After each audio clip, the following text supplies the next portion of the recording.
Beyonce got $10 million for her Kamala thing, whatever that was, $10 million. And Megan Thee Stallion got $5 million and Oprah got $1 million. Well, there's a couple right off the bat. You got to wonder, well, how did B get $10 million and Megan Thee Stallion? Well, I guess Megan Thee Stallion is nowhere near the level of Beyonce. But how did Oprah Winfrey only get $1 million? All this, we got to talk about that. That and the fact that money is just being flown out the door to Ukraine, as Anthony Blinken has made it clear that the Biden administration is hell-bent on making sure we take every dollar we can find in America and throw it over to Ukraine in the interest of protecting them from Putin. Time to Talk podcast. It is time to talk. Let's talk money. Let's talk financial stuff. Let's talk America. Let's talk about $1 billion spent by the Harris campaign on all the endorsements and the private jet flights and all the wonderful things that she did to go out and get the vote and then ended up losing. I find it to be rather sad, right? So if you think about this, right? $5 million for a female rapper to come out to a crowd of people who were totally bewildered by this. No one was happy about this. You can look at the crowd and you can tell. Nobody thought this was a good idea. And here she is, shaking her booty and twerking and doing whatever she did for $5 million to basically try to get the black vote, the black women and the black men. We gonna get behind you because you got Megan Thee Stallion. Miss Harris, make some noise for Miss Harris. That's basically what happened, okay? $5 million and then $10 million for the Queen Bee herself to come out and speak with Kelly. She didn't even perform. She didn't even twerk or do anything. She came out for 4 or 5 minutes or less for $10 million. $10 million. And then Oprah, that's the big endorsement right there. You got to figure who has the most weight? Is it Oprah or Beyonce? We'll leave Megan Thee Stallion out of it. Cardi B, of course, and Eminem and all them did their thing. But I don't know what they got. I mean, I hope M got some money out of it. I don't think Cardi B got paid. Oprah Winfrey denying she got paid. But basically, Oprah's pulling one of those stunts where she goes, "Well, I didn't get paid anything.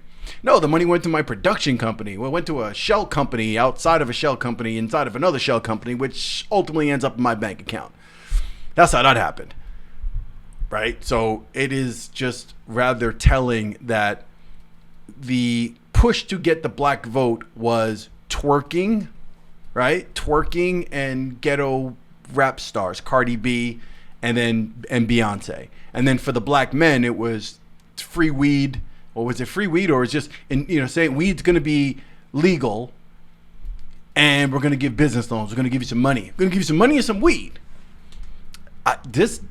You really should be thinking about that. If you are a black woman out there and you're still on that whole thing about, oh, you just didn't want to see a woman president, didn't want to see a black woman, us black women, we're suffering. Really? Because if this is the way you were going, I mean, if this is your candidate, and if this is sort of how you pride yourself as black women and what we should have gotten behind and how you really should be insulted by all this. But instead you're taking your anger and hostility out on us men. It's our fault. You're going to need a month or so. You're going to need 4 years to get yourself together. I'm not talking to anybody. I'm not talking to men. I'm not talking to my brothers. I'm not talking to family people. Y'all didn't vote for Kamala. That means you hate black women.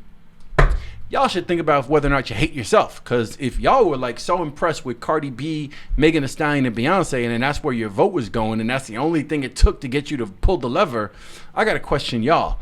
But speaking about money, let's get into something even more important when it comes to financial things, like financially related news, I guess you would call it.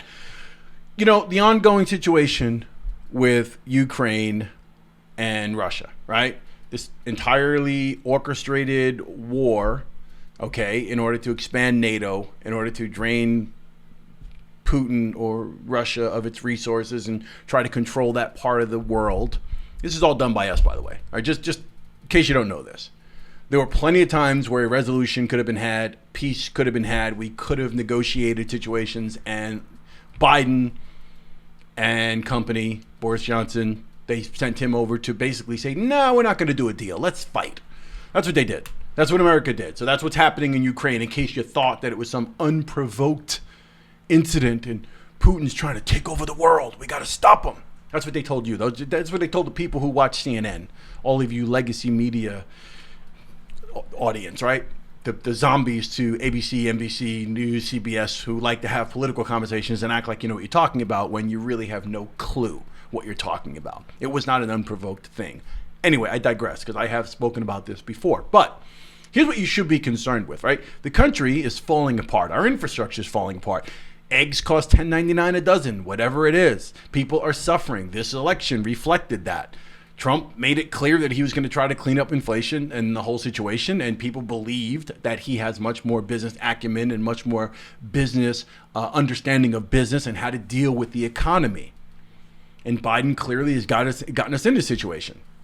And so with the country failing and prices being high and people worried about the working class Americans, the middle class, well, there really is no more middle class, but poor Americans dealing and struggling with what they're struggling with, and our country falling apart, our health just getting sicker by the minute. We got RFK Jr. now to be nominated for Health and Human Services. So let's hope that goes through. But our infrastructure, we are behind everybody in the world when it comes to just about everything.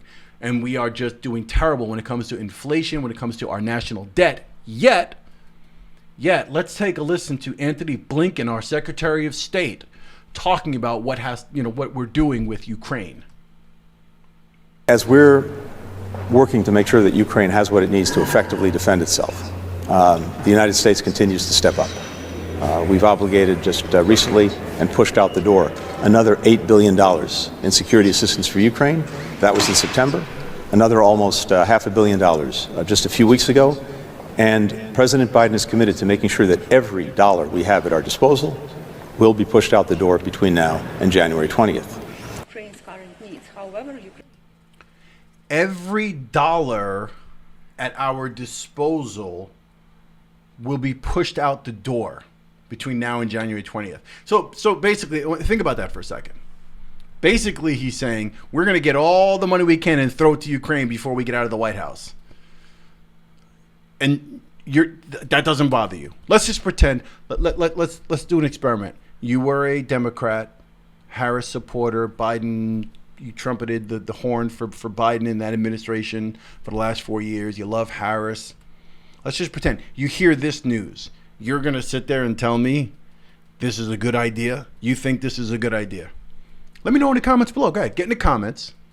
Effectively write something to convince me that hearing your Secretary of State basically say or echo the sentiments of the current administration, the fake president that we have sitting in the background, saying that we're going to get all the money that we can muster up between now and before we leave, we're going to throw all the money over to them. We have so far sent Ukraine, Zelensky and company, I think about $180 billion. Think about that. Go ahead and think about that. While you watch this and hear my words, try to sit there and tell me that you think that's a good idea. Oh, we got to save Ukraine. Even if it was a matter of Putin was trying to take over and it wasn't unprovoked situation. $180 billion? It's worth it. What are we getting out of this exactly? Someone explain to me what we're getting out of it. Make your case in the comments below. I dare you to. $180 billion. I can't believe it.